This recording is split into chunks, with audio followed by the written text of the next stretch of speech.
Nyok kita tegakkan 5 tertib.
Salam sejahtera bagi kita semua.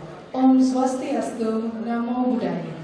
Yang terhormat Menteri Dalam Negeri Republik Indonesia, yang kami hormati Wakil Gubernur seluruh Indonesia, yang kami hormati pejabat eselon 1 Kementerian Dalam Negeri, tamu undangan serta hadirin yang kami hormati. Dengan memanjatkan puji dan syukur kehadirat Tuhan Yang Maha Esa atas berkenannya Rapat Kerja Evaluasi Pengawasan Penyelenggaraan Pemerintahan Daerah Senin 26 September 2016 dimulai.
Silakan duduk kembali. Demi hikmat dan lancarnya acara pada hari ini, marilah kita berdoa bersama, dipimpin oleh Bapak Muhammad Rifai Sekren. Disilakan. Memulai acara pada pagi hari ini, mari sama-sama kita berdoa. Mohon izin doakan dipandu dalam Islam, bagi yang lain mohon untuk menyesuaikan. A'udzu billahi minasyaitonir rajim. Bismillahirrahmanirrahim. Alhamdulillahi rabbil alamin. Wassalatu wassalamu ala asyrafil anbiya'i wal mursalin wa ala alihi wa ashabihi ajma'in. Allahumma ya Allah, ya Rabb, puji syukur kami panjatkan kehadirat-Mu atas nikmat yang tiada henti Engkau anugerahkan kepada kami pada pagi hari yang berbahagia ini. Engkau himpun kami semua dalam acara rapat kerja evaluasi pengawasan penyelenggaraan pemerintahan daerah. Ya Allah yang Maha Kuasa, jadikan momentum rapat kerja ini sebagai amal kebaikan bagi kami. Jadikan sebagai asbab keberkahan dari-Mu. Kokohkan semangat dan motivasi kami dalam melakukan kebaikan dan perbaikan bagi bangsa dan negara kami. Ya Allah yang Maha Agung, tunjukkan kepada kami kebenaran itu adalah benar, dan berikanlah kekuatan kepada kami untuk melakukannya. Tunjukkan pula kepada kami kebatilan itu adalah zalim, lalu berikan kekuatan kami untuk menghindarinya. Jangan biarkan kami terjebak dalam dosa dan kemunafikan. Allahumma ya Allah ya Ghaffar ya Syakur, ampuni setiap dosa dan kesalahan yang kami perbuat. Dosa dan kesalahan kedua orang tua kami, dosa para guru dan pembimbing kami, dosa para pemimpin kami. Jauhkanlah kami semua dari azab-Mu. Ya Allah, ya Sami', ya Basir, ya Maha Mendengar, kabulkanlah doa dan permohonan kami. Rabbana atina fid dunya hasanah wa fil akhirati hasanah wa qina adzabannar walhamdulillahi rabbil alamin. Laporan PLT Inspektur Jenderal Kementerian Dalam Negeri, Ibu Sri Wahyuningsi SHMH, dengan hormat disilakan.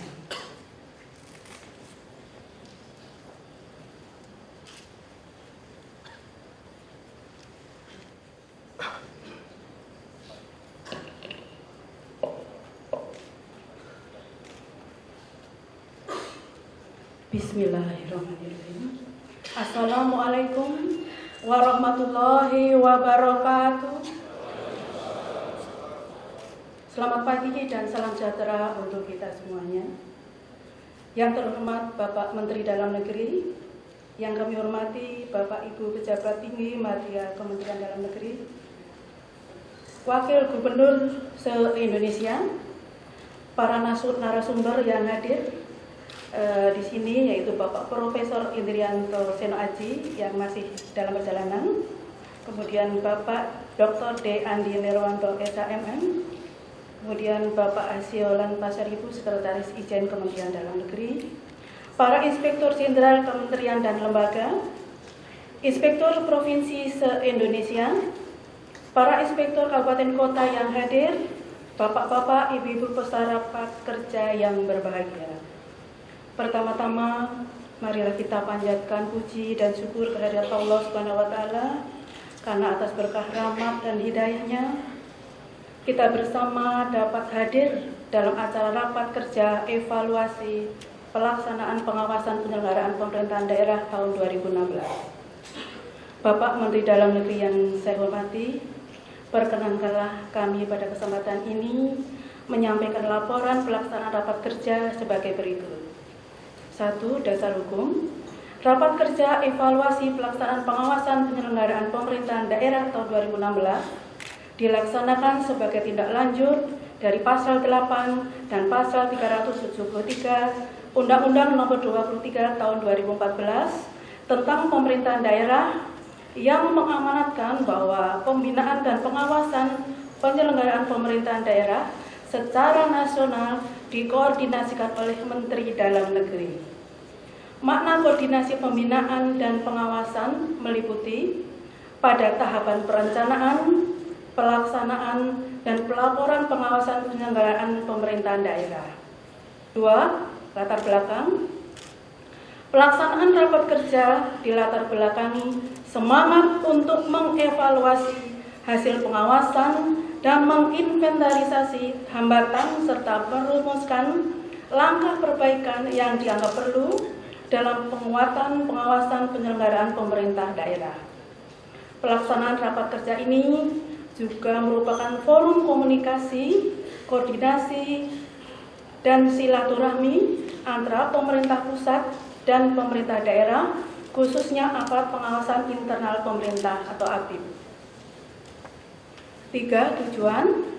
Penyelenggaraan rapat kerja ini bertujuan untuk menghimpun dan memetakan seluruh hasil pengawasan penyelenggaraan pemerintahan daerah secara nasional yang dilakukan APIP, pusat, dan APIP daerah dalam menyelenggarakan pemerintahan daerah. Dampak yang ingin diraih dari pelaksanaan rapat kerja ini adalah terbangunnya persamaan persepsi dari para pemangku kepentingan untuk secara terus-menerus meningkatkan kualitas pengawasan guna memperbaiki tata kelola pemerintahan. Hal ini sejalan dengan semangat nawacita, yaitu membuat pemerintah tidak absen dengan membangun tata kelola pemerintahan yang bersih, efektif, demokratis, dan terpercaya. 4. Peserta. Rapat kerja diikuti oleh Inspektur Jenderal Kementerian atau lembaga, Wakil Gubernur seluruh Indonesia, Inspektur Provinsi seluruh Indonesia, Inspektur Kabupaten Kota terpilih, Sekretaris dan Kasubag Evaluasi Pelaporan Pengawasan, Inspektorat Provinsi, serta pejabat struktural dan fungsional Ijen Kementerian Dalam Negeri. Jumlah peserta yang hadir pada kesempatan ini berjumlah 370 orang. 5. Pelaksanaan. Rapat kerja dilaksanakan sehari penuh hari ini, Senin 26 September 2016. Seluruh peserta rapat kerja akan membahas secara terfokus dan berkelompok dalam 3 kelompok tantangan besar APIP saat ini, yaitu 1. Revitalisasi pengawasan penyelenggaraan pemerintah daerah. Dalam diskusi terfokus nanti akan dipandu oleh Inspektur Provinsi Jawa Tengah. 2. Peran APIP daerah dalam pencegahan korupsi. Dalam diskusi terfokus yang akan dipandu oleh Inspektur Provinsi Sulawesi Tengah. 3. Strategi APIP daerah menuju level 3 tahun 2019. Diskusi terfokus yang akan dipandu oleh Inspektur Provinsi Kalimantan Selatan. Bapak Menteri Dalam Negeri yang kami hormati, Bapak Ibu peserta rapat yang berbahagia, pada rapat kerja kali ini juga untuk meningkatkan kapasitas APIP dalam pengawasan penyelenggaraan pemerintahan daerah akan diselenggarakan diskusi panel dengan narasumber 1. Akademisi hukum, yaitu Profesor Dr. Indrianto Seno Aji SHMH, yang juga mantan Wakil Ketua KPK, dengan topik peran APIP daerah dalam pencegahan korupsi, dan diharapkan dari hasil diskusi akan diperoleh batasan kebijakan atau diskresi yang tidak dapat dipidanakan serta terkait praktek terjadinya korupsi di daerah. 2. Praktisi hukum Dr. D. Andi Nerwanto SHMM, yang juga mantan Wakil Jaksa Agung Republik Indonesia, dengan topik koordinasi APIP dan aparat penegak hukum dalam pencegahan korupsi pasca Undang-Undang Pemerintahan Daerah dan Undang-Undang Administrasi Pemerintahan.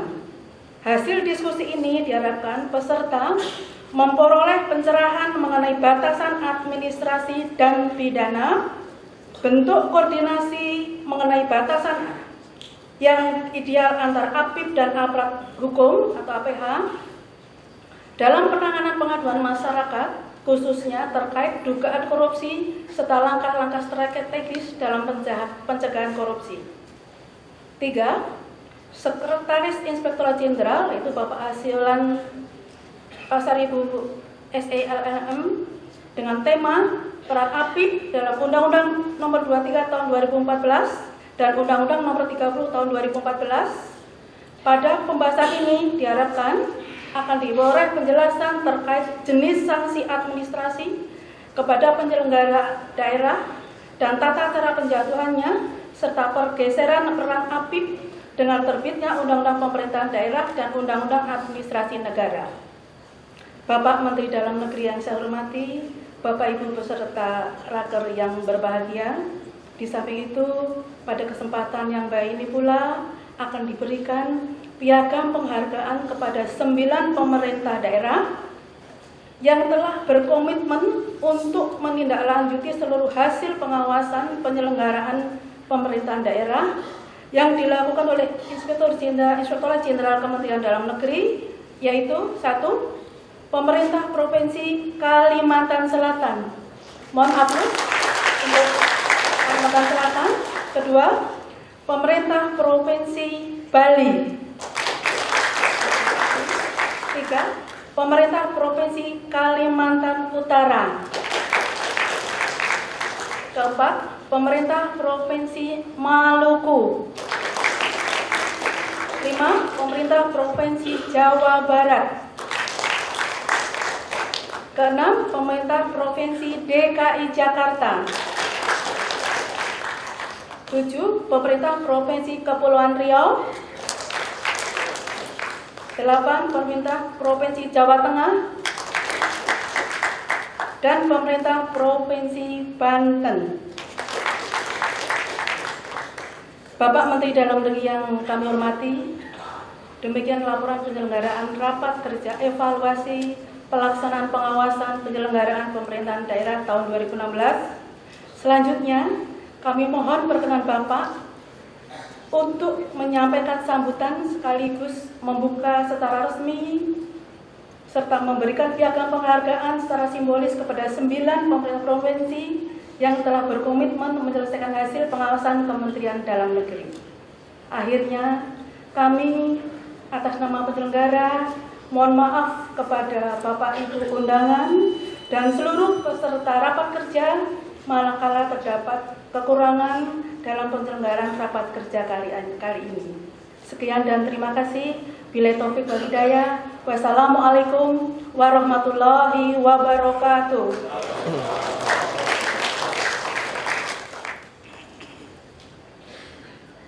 Hadirin yang kami hormati, acara selanjutnya penyerahan piagam penghargaan. Disilahkan menempatkan diri Wakil Gubernur Kalimantan Selatan. Wakil Gubernur Kalimantan Utara. Wakil Gubernur Maluku.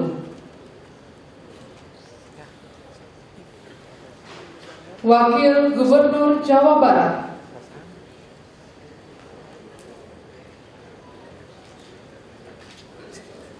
Wakil Gubernur DKI Jakarta.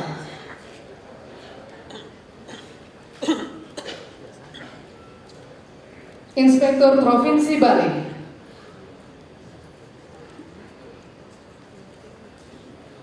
Inspektur Provinsi Kepulauan Riau.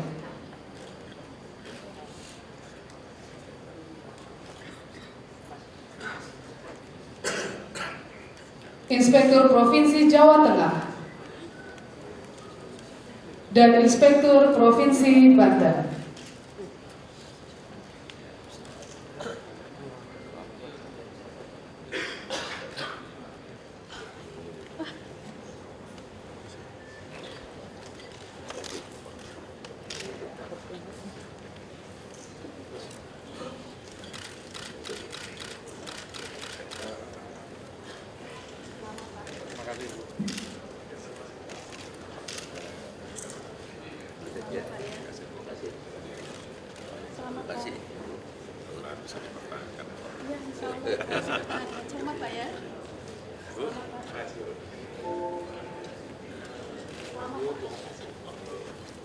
Dilanjutkan dengan foto bersama.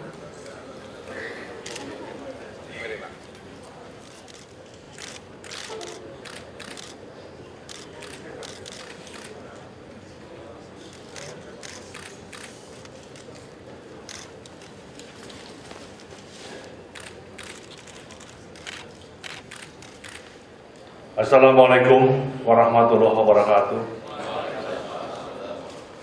Selamat pagi, salam sejahtera untuk kita semuanya. Om Swastiastu.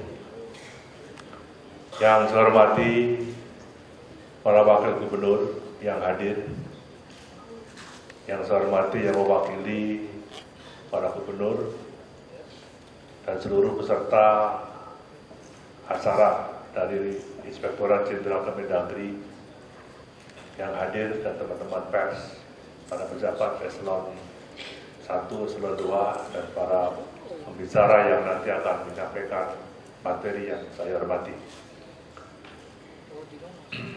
Yang pertama, mari kita panjatkan puji syukur kepada Tuhan Yang Maha Kuasa bahwa pada pagi hari ini kita bisa berkumpul dalam keadaan sehat walafiat untuk saling menyampaikan informasi dalam rangka konsolidasi dalam upaya untuk memperkuat sistem pengawasan di dalam pemerintahan. Sedikit mengantar, 5 bulan terakhir ini saya khususnya dan teman-teman di Kemendagri rutin mendapatkan tamu dari BPK dan khususnya dari KPK. Memang KPK sedang menyoroti pemerintahan provinsi di Sumatera Utara, di Kepulauan Riau, di Provinsi Banten, dan di Provinsi Papua.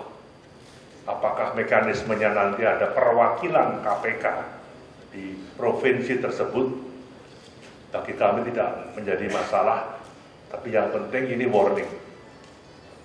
Saya kira teman-teman dari seluruh provinsi yang ada, ini juga harus selalu melakukan komunikasi, koordinasi, penataan dengan baik.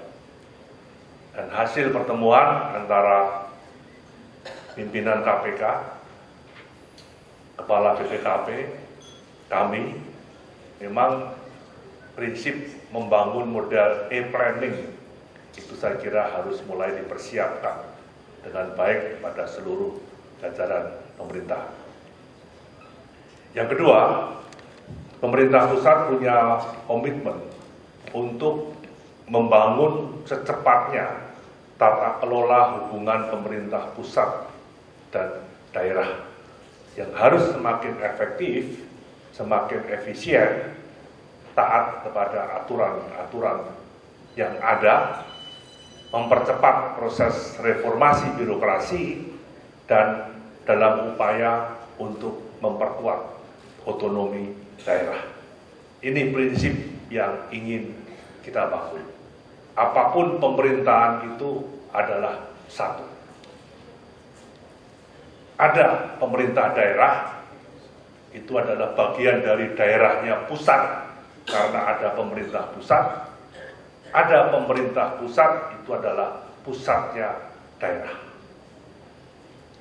Masih banyak kepala daerah, mohon maaf, baik gubernur maupun bupati wali kota,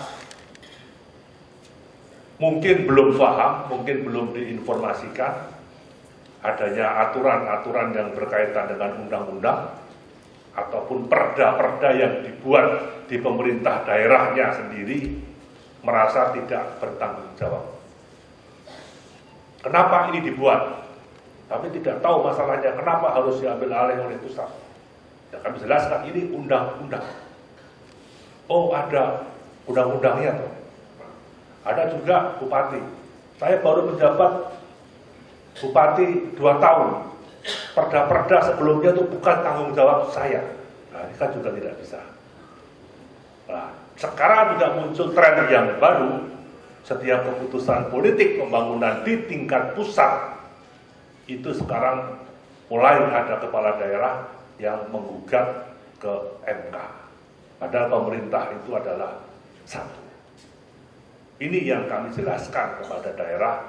Apapun undang-undang, ini produk pemerintah dan DPR.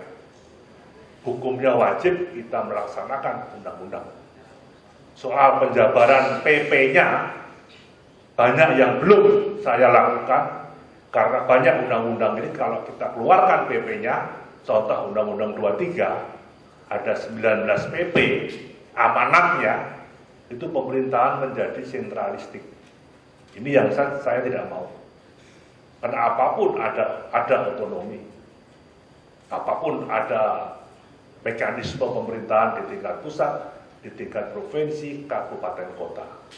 Tapi dalam satu prinsip, poros pemerintahan itu utuh. Satu, mulai presiden sampai kepala desa, kepala kelurahan, itu adalah satu. Setiap keputusan politik pembangunan di tingkat pusat, hukumnya wajib dilaksanakan oleh seorang gubernur, wakil gubernur, bupati, wali kota, sampai kepala desa, kepala kelurahan. Tetapi seorang gubernur, wakil gubernur, bupati, wali kota terpilih dalam pilkada, dia juga punya janji politik kepada masyarakat di daerahnya. Ada skala prioritas, ada janji politik, itu yang harus dilaksanakan dengan baik oleh seluruh perangkat-perangkat yang ada. Nah, ini saya kira problem yang sudah 19 tahun dalam konteks otonomi daerah ini memang perlu penataan kembali. Sepakat, negara Republik Indonesia adalah negara hukum, bukan negara aturan, bukan negara perundang-undangan. Bagaimana seorang presiden dan pemerintah mulai pusat sampai daerah untuk menyusun sebuah kebijakan saja ada 43.000 mulai undang-undang sampai peraturan menteri, belum lagi ditambah pergub, perbupati, perwali kota yang melingkupi setiap kebijakan di daerah. Ini yang ingin kita pangkas dengan baik. Negara hukum ya ada aturan hukum yang harus ditaati, tapi dalam konteks peraturan perundang-undangan banyak aturan-aturan yang tumpang tindih antara satu dengan yang lain-lain. Bapak Ibu sekalian yang saya hormati, kami fokus pada acara hari ini yang berangkat dari permasalahan pemerintahan di daerah.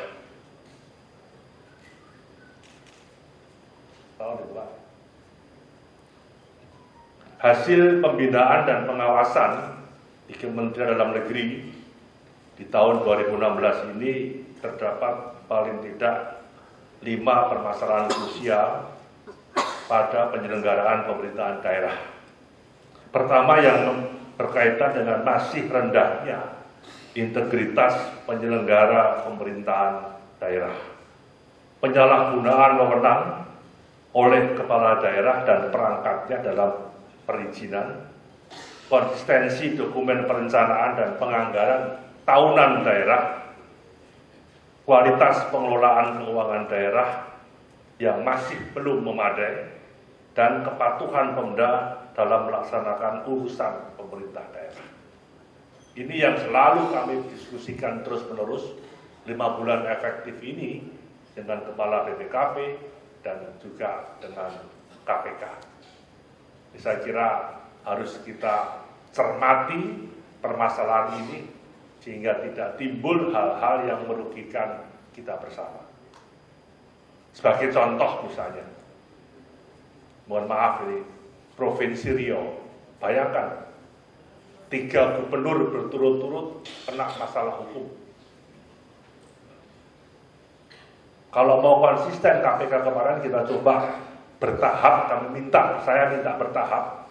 Kalau tidak 100 anggota DPRD Sumatera Utara, 19 SKPD, dan 17 Bupati Wali Kota akan kena, termasuk gubernur dan istrinya dan keluarganya. Ini akan bisa menjungkir balikkan sebuah proses pengambilan keputusan politik di daerah. Nah, hal-hal semacam inilah yang saya kira harus kita ikuti dengan cermat yang ada. Kemudian masalah integritas, masih rendahnya integritas penyelenggaraan pemerintahan, ya baik pusat maupun daerah. Antara lain masih terdapat 43.882 atau 40,60% wajib LHKPN yang sama sekali belum melaporkan LHKPN ke KPK.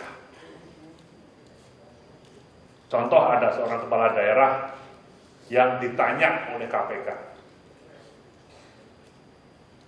ini rekening saudara, betul, rekening pribadi saya. Pekerjaan lain apa? Oh tidak ada, saya hanya gubernur. Tapi kenapa dalam 1 bulan bisa nggak dijelaskan kok ada aliran uang masuk di rekening saudara lebih kurang 100 miliar? Jawabannya sangat luar biasa, yang menimbulkan ekses pertanyaan sampai menjadi tersangka. Itu titipan teman-teman saya ke rekening saya. Nah, itu kan asal menjawab. Nah, saya kira ini harus lebih dicermati oleh seluruh hal yang ada. Yang kedua, bahwa seluruh gubernur, bupati, ketua, dan anggota DPRD harus segera melaksanakan kewajiban penyampaian LHKPN. Dan saya sebagai Mendagri telah mengeluarkan surat edaran tertanggal 28 April 2016 tentang penegasan kembali kewajiban penyampaian LHKPN di lingkungan pemerintah daerah. Ini memang sesuatu hal yang kadang-kadang merepotkan kita, tapi ya apa boleh buat. Contoh kecil saja, saya taat asas, saya taat hukum. Hampir 30 tahun saya menjadi anggota DPR. 15 tahun terakhir saya ini rutin. Setiap lebaran saya melaporkan ke KPK. Penerimaan silaturahim lebaran itu. Tapi pertanyaannya juga berat. Ini yang memberi siapa? Jabatannya apa? Sekarang posisinya apa? Nah, saya kan nggak mau. Loh, saya sudah melaporkan. Saya menerima bunga, menerima kue, menerima sesuatu, saya laporkan. Memang arahan KPK terbuka, yang dianggap nilainya di atas 1 juta diserahkan kepada KPK berupa uang. Saya juga akhirnya nombok juga uang. Yang di bawah 1 juta diserahkan ke saya untuk bebas, mau diserahkan ke yayasan panti asuhan yatim piatu atau kemana-mana. Tapi kan nggak bisa saya mengejar ini.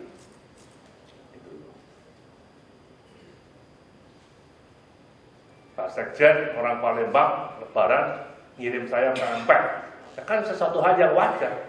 Tapi dikejar pempek dari siapa? Dari siapa? Harus senang, ya kan ya nggak bisa.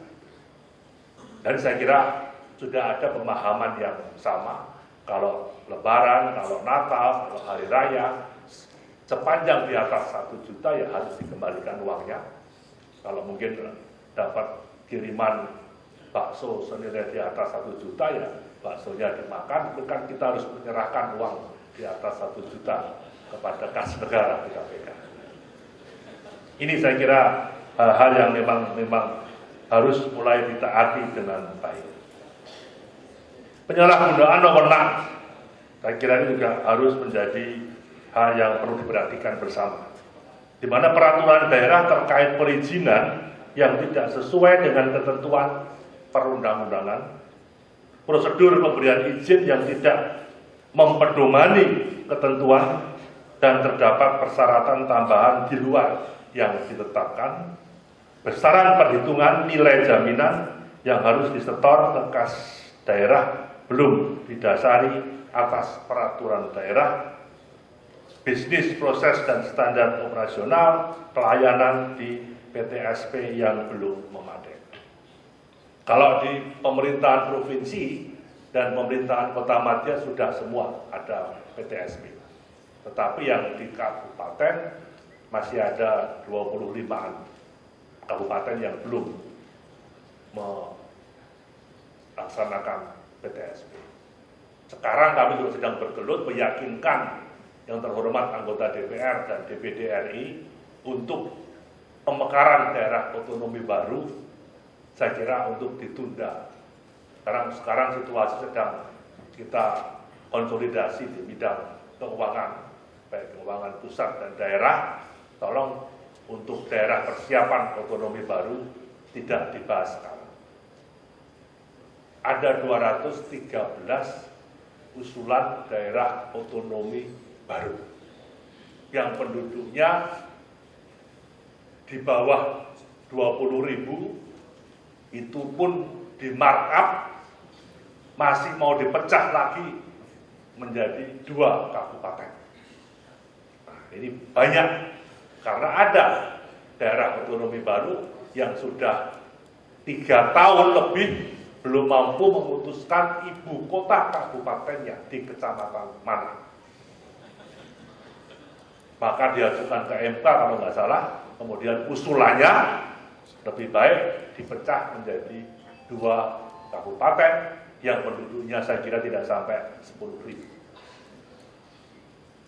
Mereka menggugat, ini kan hak konstitusional kami sebagai warga negara, bagi daerah yang ingin mempercepat pemekaran daerah, ingin mempercepat pemerataan pembangunan, dan ingin mempercepat kesejahteraan rakyat. Bapak Presiden menegaskan kepada saya, sepanjang daerah itu dimekarkan mampu mempercepat pemerataan pembangunan dan mampu mempercepat kesejahteraan rakyat, tidak menjadi permasalahan. Tapi problemnya sekarang ini tidak hanya pemerintahan saja, tapi juga terkait instansi yang lain. Saya kemarin ke Gorontalo. Gorontalo kalau nggak salah ada 6 kabupaten. Itu kantor komandan Kodimnya masih dirangkap oleh 1 komandan Kodim Gorontalo, merangkap komandan Korem. Bayangkan. Di Sulawesi Utara masih banyak Polres yang merangkap di 2-3 kabupaten. Kodimnya juga sama, kejaksaannya juga sama, apalagi pengadilannya. Nah, ini saya kira sesuatu hal-hal yang harus diperhitungkan dengan matang. Kalau usul daerah pemekaran baru juga dicermati pada hal-hal yang di sini. Kemudian masalah-masalah yang tadi kami sampaikan bahwa peraturan daerah yang belum sesuai dengan ketentuan perundang-undangan ini banyak sekali. Pada bintek provinsi ke pusat kan juga cukup sering untuk membahas setiap perda. Ada juga 1 daerah di DIY misalnya. Pas saya kosong, saya menerima ada rombongan 65 anggota DPRD provinsi dan pejabat Pemda DIY. Berkonsultasilah ke Jakarta, hanya menanyakan 1 kalimat. Kami membuat perda yang benar menurut Menteri Dalam Negeri, perda provinsi DIY atau cukup perda daerah istimewa Yogyakarta. Itu 65 yang datang ke Jakarta, mungkin SPJ-nya bisa 2-3 hari. Nah, ini saya kira satu hal-hal yang ingin kita lebih efektif, efisien. Kemudian konsistensi dokumen perencanaan dan penganggaran tahunan daerah.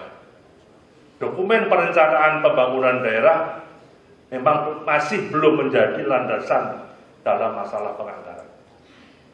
Padahal masalah perencanaan pembangunan, masalah penganggaran, masalah pelaksanaan, dan masalah evaluasi ini harus menjadi bagian yang tidak terpisahkan. Terdapat perbedaan atau inkonsistensi antara program dan pagu yang direncanakan dalam dokumen perencanaan dengan dokumen anggaran. APIP agar dilibatkan dalam proses perencanaan dan penganggaran daerah melalui pelaksanaan review dokumen RPJMD, RKPD, dan RKSKPD. Kemudian yang berkaitan dengan keuangan daerah. Memang kualitas pengelolaan keuangan daerah ini masih belum memadai. Masih ada 99 pemerintah daerah yang terlambat Perda APBD di tahun 2016, proporsi pendapatan daerah yang bersumber dari PAD hanya 49,30% untuk provinsi dan hanya 12,08% yang ada. Penyerapan anggaran masih relatif rendah. Semester 1 2016 saja di tingkat provinsi baru 36,49%, sedang untuk kabupaten kota sebesar 34,32%. Apalagi masih ada 5 pemerintah provinsi yang tidak mendapatkan opini WTP. Kemudian permasalahan mengenai hibah dan bansos, perjalanan dinas, pajak, dan retribusi daerah, serta belanja barang dan jasa, ini menjadi area rawan korupsi. Area rawan korupsi yang paling harus dicermati adalah masalah perencanaan anggaran, masalah retribusi dan pajak daerah, masalah dana bansos dan hibah, kemudian uang-uang perjalanan dinas, dan lain-lain sebagainya. Apapun pemerintah daerah ya, bahwa di situ ada yang namanya Dewan Perwakilan Rakyat Daerah. Setiap merencanakan anggaran harus dibahas bersama antara DPRD dan pemerintah daerah. Mudah-mudahan DKI ini akan semakin baik ke depan pembahasannya antara DPRD dan pemerintah daerah. Ini area-area rawan korupsi yang harus dicermati dengan baik. Pemerintahan Pak Jokowi sudah selesai karena memasuki 2 tahun pemerintahan mengevaluasi secara komprehensif 71 tahun kita merdeka. Ternyata amanat pendiri kemerdekaan ini masih belum bisa dituntaskan dengan baik selama 71 tahun kita merdeka. Contoh kecil saja, urusan sandang papan pangan. Ini kan jargon pemerintahan sejak dulu, ini kan terus. Yang baru selesai hanya masalah sandang. Orang mau beli sandang murah, sandang bekas, penyelundupan sandang bekas juga ada, sampai sandang yang mahal ada. Tapi yang menyangkut perumahan, yang menyangkut pangan, ini sampai 71 tahun merdeka ini belum selesai. Bagaimana mau swasembada pangan kalau irigasinya saja tidak pernah dibangun? Contoh di Jawa Barat, di daerahnya Pak Deddy Miswar ini, Waduk Jati Gede. Itu peletakan batu pertama pembangunan Waduk Jati Gede itu zaman Presiden pertama Bung Karno. Harusnya 3 tahun, 4 tahun selesai membangun Waduk Jati Gede. Tapi baru selesai pada tahun 2015 pada saat pemerintahan Pak Jokowi. Bayangkan meletakkan batu pertama sampai pembebasan tanah, masih ada situs-situs ini itu. Wah, uang kerohiman, uang ini, uang itu, baru air mengucur di tahun 2015. Nah, mudah-mudahan sekarang 49 irigasi besar, 181 irigasi kecil, kemudian sekian ribu embung-embung yang dibangun ini untuk bisa mempercepat proses swasembada pangan kita, termasuk pembangunan infrastruktur yang ada. Ini tantangan yang dihadapi selama 71 tahun merdeka. Evaluasi subsidi juga sama. Ada subsidi energi, subsidi non-energi. Nah, subsidi energi ini mulai tabung LPG 3 kilo sampai BBM, mohon maaf, 82% yang menikmati subsidi energi ini adalah kategori masyarakat yang mampu. Sampai bantuan-bantuan sosial pun yang menikmati ini adalah masih 70% warga negara Republik Indonesia yang mampu.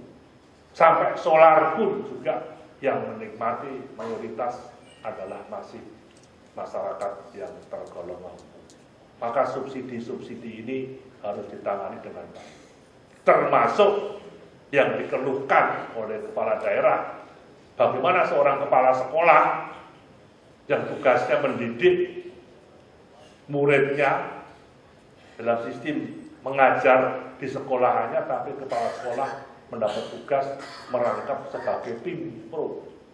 Nah, yang dipikiri ya pimpronya, nggak mikirin urusan-urusan yang lain. Contoh kecil, masih adanya beberapa tumpang tindih yang harus diselesaikan. Ini evaluasi 71 tahun selesai. Nah, mulai sekarang ini Pak Jokowi mempersiapkan landasan untuk 100 tahun Indonesia merdeka ini harus sudah tertata dengan baik. Kuncinya pada pembangunan infrastruktur, peningkatan kualitas sumber daya manusia dengan baik. Anggaran pendidikan 20% konstitusi. Tetapi mohon maaf, 72% hanya untuk gaji pengajar. Kemarin Menteri Agraria BPN kesulitan mencari 7.000 tukang ukur saja, sulitnya setengah mati. Ternyata sebagian besar masyarakat kita ingin anaknya atau anak-anak cari S1. Dan subsidi untuk S1 itu begitu besar. Untuk jadi tukang ukur saja sulit. Apalagi tukang sapu di jalan dan sebagainya sulit. Maunya jadi pegawai negeri, maunya punya meja, bisa duduk di meja, di depan komputer, nah, tapi yang melaksanakan di bawah-bawah ini tidak ada. Termasuk sekolah D1, D2, D3 atau politeknik, ini juga semakin lama semakin menyusut. Karena politeknik ya arahnya ke situ aja, bangunan, listrik, otomotif. Padahal di Jerman, di Korea Selatan misalnya, itu politeknik sudah mengarah, oh ahli membuat jendela, ahli membuat pintu, ahli membuat knalpot, dan itu gajinya itu lebih tinggi. Termasuk Menpan kita juga harus merubah kebijakan. Kalau sudah sarjana D1, D2 atau politeknik, sulit untuk masuk sebagai PNS. Yang diterima PNS adalah S1. Nah ini dirubah nantinya, yang politeknik yang harus bisa masuk ke sana. Ini saya kira beberapa hal-hal yang memang masih banyak yang harus kita benahi setelah 71 tahun kita merdeka. Pengelolaan kualitas keuangan daerah tadi sudah kami sebutkan, bahwa area rawan korupsi juga, kemudian masalah BTP yang ada, kemudian pelaksanaan urusan, kepatuhan pemerintah daerah dalam melaksanakan urusan pemerintahan daerah belum optimal, antara lain pelaksanaan urusan kependudukan dan pencatatan sipil. Target kami yang tadinya akhir tahun 2016 ini 183 juta penduduk Indonesia yang harus punya KTP, dari 254 juta penduduk Indonesia harusnya sudah punya KTP. Ternyata masih 20 jutaan yang belum datang merekam. Nggak usah di pelosok-pelosok lah. Di daerahnya Pak Jarod saja di DKI masih 200.000 penduduk DKI yang belum mau datang merekam datanya. Dukcapil sudah punya datanya lengkap. Nah, ini merekam kembali hanya untuk membuktikan yang dulu punya KTP, statusnya bujangan, sekarang masih bujangan atau sudah menikah. Dulu alamatnya di Jalan A, apakah sekarang masih di Jalan A, RT ini, RW ini, kelurahan ini, kecamatan ini, apa sekarang sudah pindah.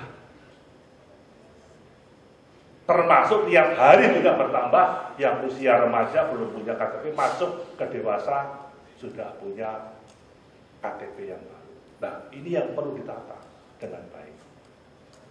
Ada kemarin saya ditunjukkan oleh di Reskrim Polda Metro, ini loh Pak orangnya, punya EKTP asli, sidik jarinya asli, matanya, rekaman mata asli, tapi dia punya EKTP 159 dari Sabang sampai Merauke. Ini kan sindikat berarti, yang kerjaannya membobol ATM dan perbankan ini. 159. Dan yang 20 juta tadi telah dicek oleh Dirjen Dukcapil, mayoritas punya 2 atau 3 KTP. Ekstrimnya mohon maaf kalau seseorang yang mungkin agama mengizinkan atau hartanya cukup, dia kawin 4 kali misalnya, pasti 4-4-nya menggunakan KTP palsu. Yang 1 asli, yang 3 pasti palsu. Dan sekarang nggak boleh mau kawin 3 atau 4, ya KTP-nya harus 1. Tinggal berani atau tidak.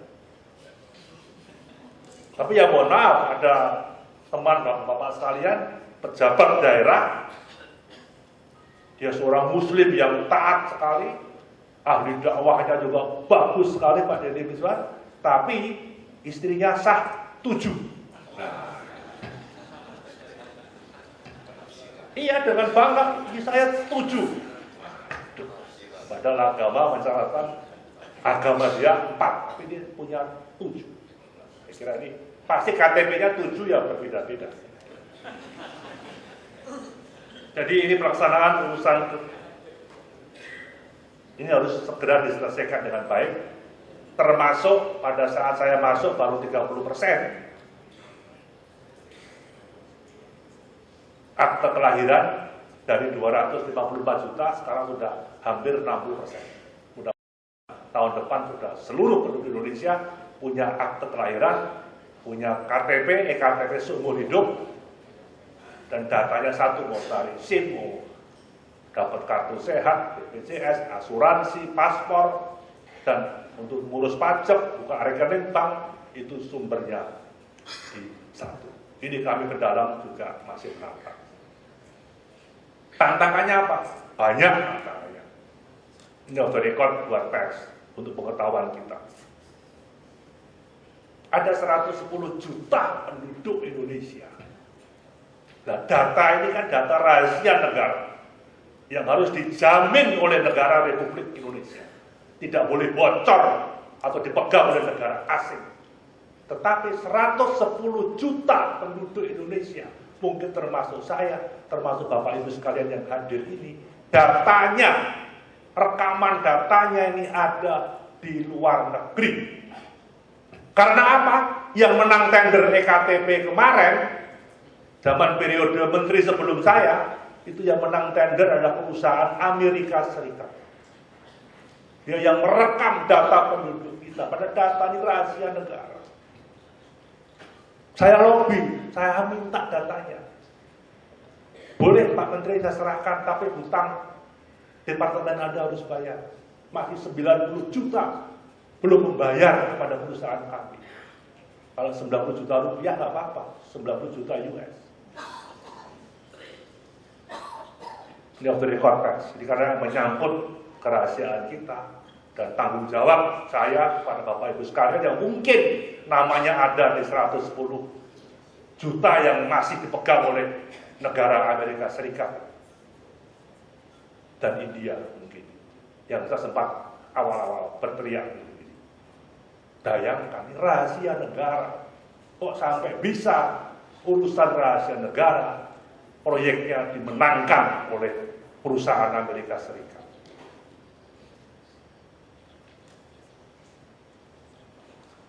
Kemudian yang berkaitan dengan penyelesaian penegasan batas daerah. Masih 300-an, ya Pak Dirjen, batas daerah yang belum selesai. Baik batas daerah di tingkat kelurahan, kabupaten, kota, provinsi, ya Provinsi Riau dengan Sumatera Utara saja masih ada yang belum selesai. Kemudian antara Kalimantan Timur dan Kalimantan Tengah juga ada. Belum antara kecamatan, kelurahan. Ada yang sengketa, contoh Kabupaten Sukoharjo dan Solo ada pemakaman, itu separuh pemakaman itu masuk Kota Madya Solo, separuh pemakaman masuk Kabupaten Sukoharjo. Ini juga masih ribet urusan perbatasan. Saya minta pada Pak Dirjen, tahun depan harus selesai perbatasan itu. Termasuk BNPB, sampai sekarang ini masih ada 3 perbatasan kita dengan Timor Leste yang belum selesai, dengan Papua Nugini masih ada 4 atau 5 yang belum selesai, paling banyak di Malaysia. Itu yang belum selesai perbatasan, khususnya di Entekong, Sanggau, Sebatik, Nunukan, itu masih belum selesai. Relatif di Sangir Talaut sudah clear selesai, kemudian di Pulau Palau dengan Raja Ampat sudah selesai, kemudian mungkin Natuna dengan Vietnam, dengan Cina itu sudah cukup selesai, hanya Pulau Rondo yang masuk ke wilayah India itu juga masih belum selesai. Ini permasalahan perbatasan untuk harus segera diselesaikan. Kemudian penanganan konflik sosial.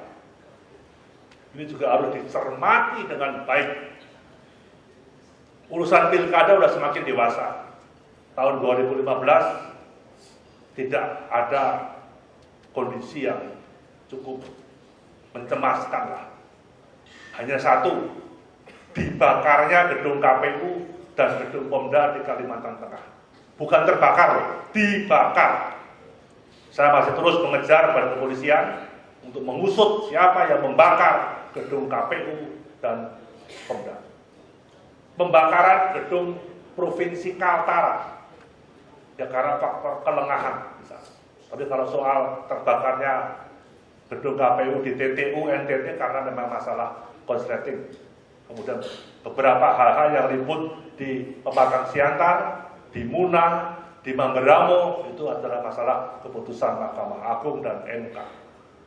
Ya kadang-kadang bingung juga, Mamberamo itu pilkada awalnya tidak menggunakan sistem noken, tapi keputusan MK untuk PSU, untuk pilkada ulang harus pakai noken. Nah, kadang-kadang kan masih banyak bingung. Mudah-mudahan di 2017 ini semakin kecil, kami cukup optimis, masyarakat semakin dewasa. Jangan dilihat pasangan calonnya, tapi bagaimana strategisnya. Satu, ya sah-sah saja itu hak setiap orang. Jangan dilihat siapa orangnya yang maju, tapi harus dilihat secara strategis kepentingan pembangunan yang ada di Jakarta ini. Ini saya kira hasil evaluasi kami dengan BIN, dengan kepolisian, dengan kejaksaan, ini DKI, Aceh, Papua, karena pilkada tingkat 2 cukup besar dibanding daerah lain, ini memang 3 harus dicermati dengan baik. Saya kira DKI cukup dewasa masyarakatnya, hanya perang urat sarafnya aja yang kencang, media sosialnya saja yang kencang. Saya kira itu bagian dari dinamika yang harus kita dengan baik. Nah, penanganan konflik sosial itu juga harus dipahami. Pemerintah daerah itu bukan mulai gubernur sampai kepala desa, RT, RW, tidak.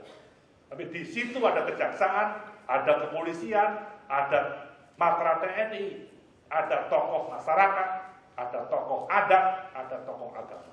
Ini merupakan satu kesatuan yang harus terikat, terjalin komunikasi. Adanya deteksi dini yang harus dipersiapkan dengan cermat. Maka Forkumpinda kita tingkatkan sampai kecamatan. Bahwa di kecamatan itu ada Kapolsek, di kecamatan itu ada Danramil, ada tokoh masyarakat, ada tokoh adat, ada tokoh agama. Ini yang harus menjadi satu bagian untuk selalu mendeteksi setiap melihat perkembangan dinamika yang muncul di bawah. Kemudian capaian program pembentukan peraturan daerah. Arahan Bapak Presiden, sudahlah tidak perlu banyak undang-undang dibuat. Tidak perlu banyak perda-perda yang dibuat tumpang tindih. Contoh Sumatera Selatan, contoh Gorontalo, contoh Nias mengajukan izin membangun energi saja, listrik saja begitu luar biasanya kekuasaan PLN sampai 5 tahun, 6 tahun tidak bisa keluar izinnya. Padahal diniati kepada oleh Pak Jokowi 3 bulan selesai izinnya. Sekarang Gorontalo sudah mulai bisa menyala, Sumatera Selatan sudah mulai bisa terbangun dengan baik. Ini DKI juga harus hati-hati, cepat, kalau enggak juga ancam. Ini perizinan ini harus hati-hati, harus bisa cermat dengan baik. Bagaimana izin energi itu sampai 1.800 lembar perizinannya. Karena sudah dipangkas, baru bisa 100-an, 20-an lembar. Arahan Pak Presiden bagaimana bisa menjadi di bawah 50 lembar kalau bisa tahun ini. Sehingga masalah-masalah perizinan ini bisa cepat dengan baik. Izin HO kita potong. Cukup RT RW di daerah cukup ada, izin prinsip itu ada. Tapi ada juga yang dibuat perdanya, izin HO-nya dihapuskan, tetapi tiap tahun harus melaporkan masalah HO. Nah, lapor itu kan jadi duit. Perusahaan karoseri dan perusahaan roti sama, iurannya sama. Ini kan nggak fair, nggak adil. Nah, ini saya kira ini perlu ada satu penataan. Kami kemarin, mohon maaf, sudah terbuka 3.123 perda yang kita batalkan. Minggu depan masih ada 100 Permendagri yang harus kita batalkan.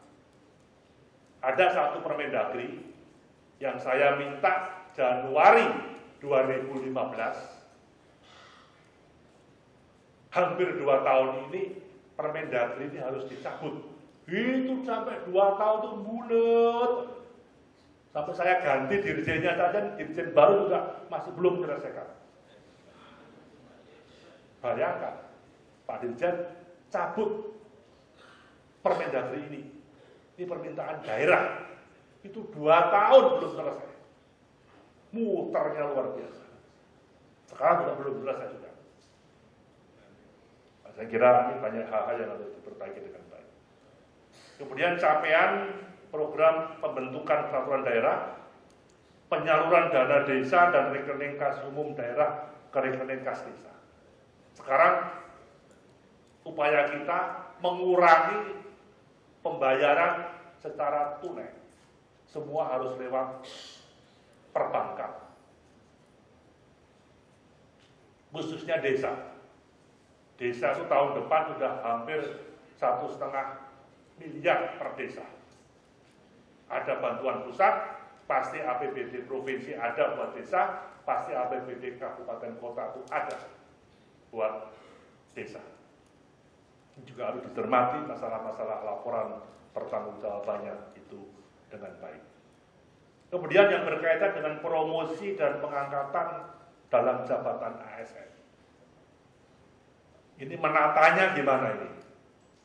Diskresi presiden, diskresi menteri, diskresi gubernur, diskresi bupati wali kota, hampir tidak ada. Karena ada undang-undang. Contoh Pak Jokowi lah masuk istana. Begitu masuk, eselon 1, 2, 3, 4, di Seknek, Sekmil, Sekap, baru semua. Hasilnya kalau baik, tidak. Hasilnya luar biasa. Ngetik pidato presiden saja salah. Padahal mulai zaman Bung Karno sampai selesai Pak SBY tidak pernah ada kesalahan di Seknek untuk menyusun mengetik pidato presiden.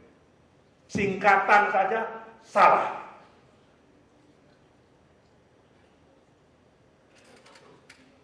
Pak Presiden kemarin ini loh yang tepat, Dirjen Pajak yang bagus, karirnya bagus, dari bawah pengalaman, harus ujian terbuka. Yang lulus, yang makalahnya bagus. Yang terpaksa lah yang makalahnya bagus, akhirnya terpilih dari Dirjen Pajak, baru belum sampai setengah tahun, tidak mencapai target, yang bersangkutan malu dan mengajukan mundur. Ya, sama juga. Bupati wali kota, gubernur juga harus tunggu 6 bulan dan sebagainya dan sebagainya. Ini kan juga ya bisa adil, bisa tidak. Ini yang harus ditata dengan baik. Tapi kan tidak enak kalau saya pemerintah minta mengusulkan untuk dicabut undang-undang ASN itu.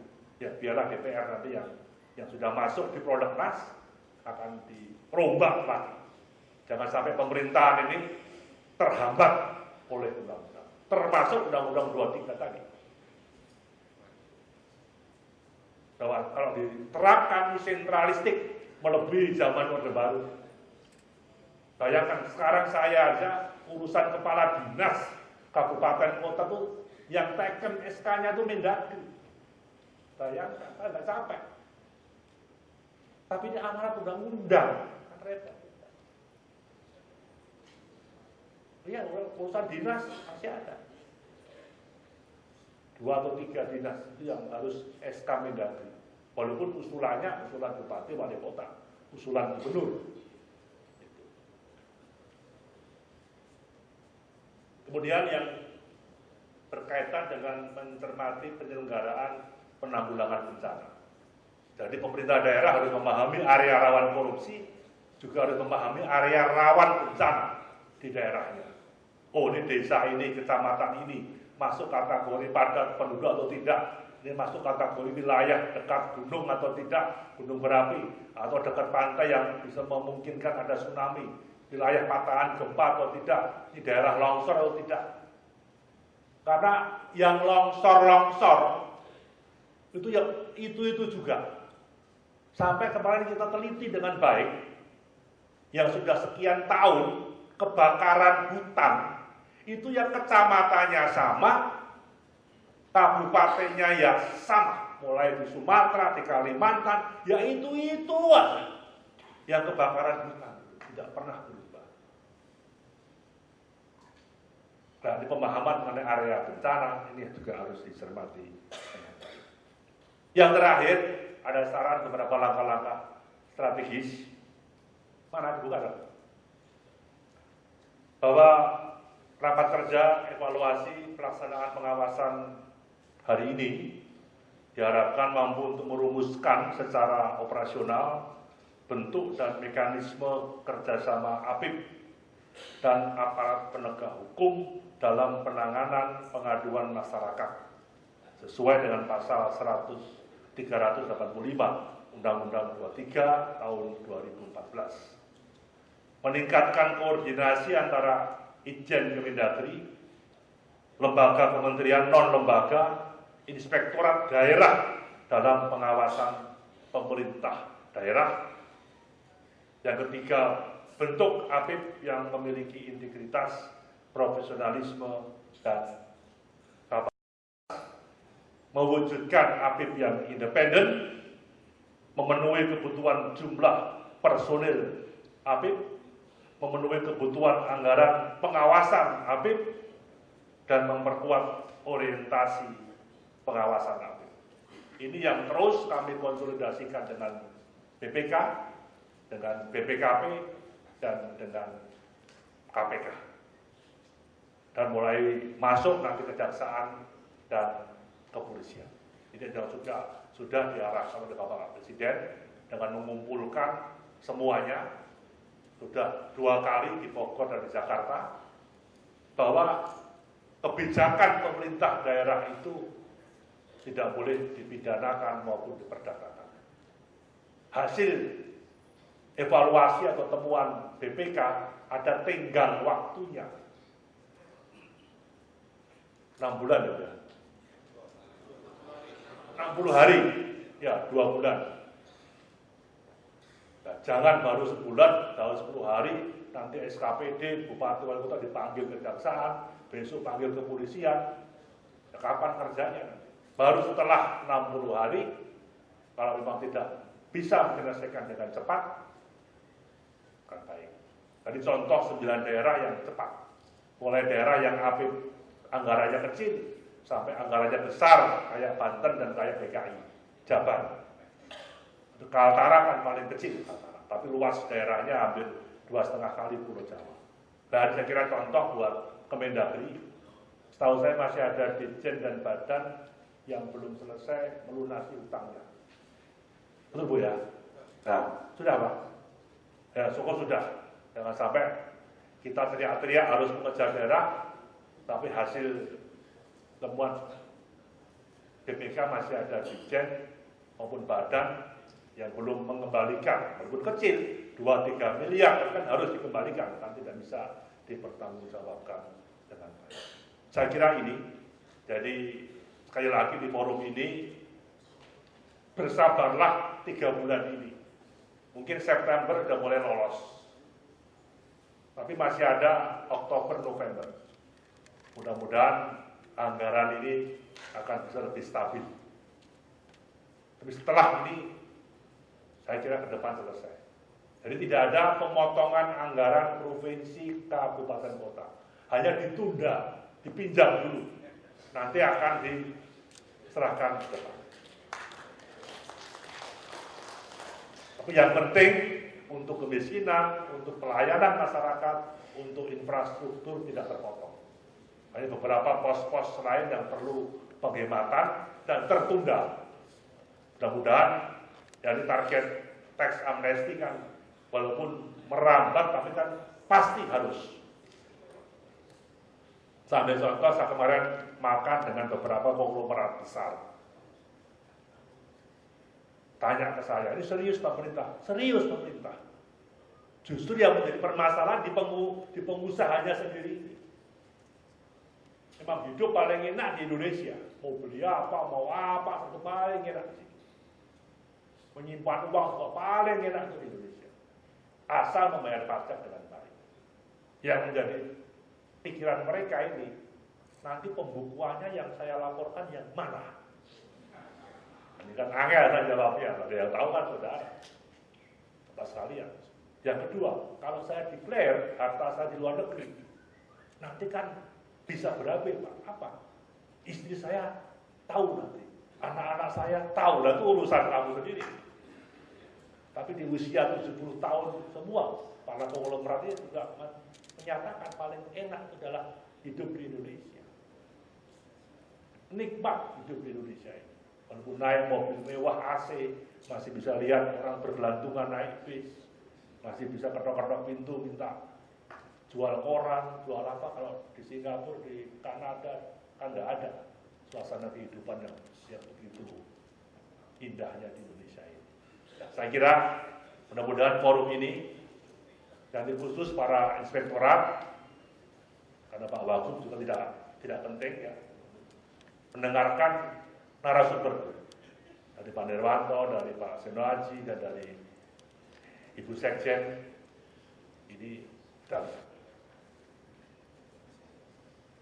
Dirjen ini kita pilih seorang ibu. Ya, ini seorang ibu itu lebih firm, lebih konsisten.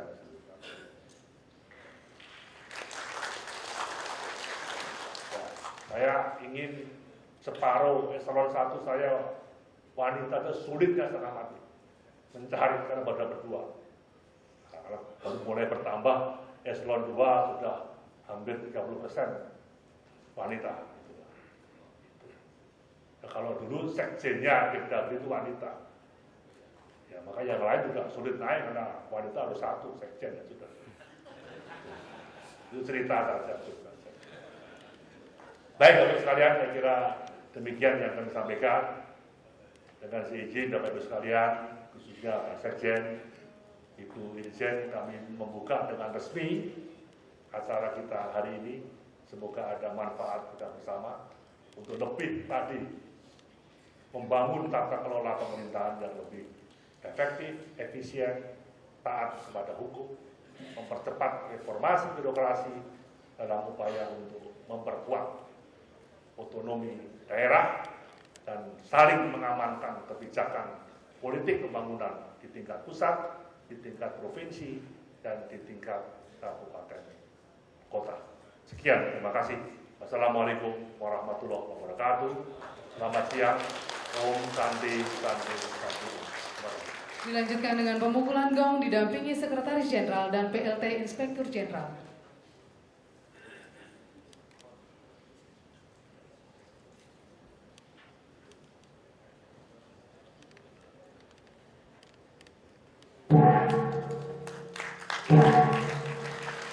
Bapak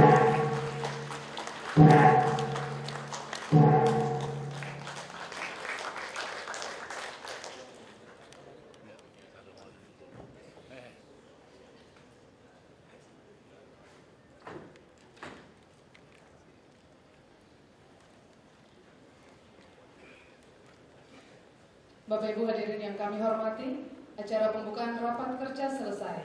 Terima kasih atas perhatiannya. Wassalamualaikum warahmatullahi wabarakatuh. Salam sejahtera.